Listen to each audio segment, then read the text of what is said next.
కోత పండవలసిన పంట వర్షానికి తడిచిపోయింది. ప్రభుత్వం అప్రమత్తంగా ఉంది.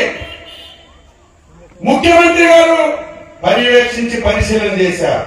నేను రాష్ట్రంలో అన్ని నియోజకవర్గాల్లో ఎమ్మెల్యేలు, మంత్రులు, ఎంపీలు మొత్తం తిరిగి రైతుల్ని ఓదార్చి మేము మీ పక్షాన ఉన్నాం, ధైర్యంగా ఉండండి, నష్టపోయిన రైతుకు ఆదుకుంటామని ప్రతి ఒక్క రైతుకి మేము ధైర్యాన్ని ఇచ్చాం. నువ్వేం చేశావు? సిగ్గుందా నీకు?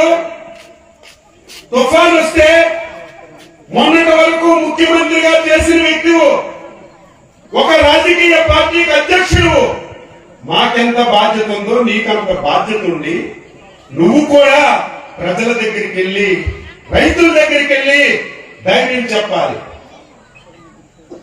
తుఫాన్ వచ్చే రోజుకి ఆయన బెంగళూరులో ఉన్నాడు.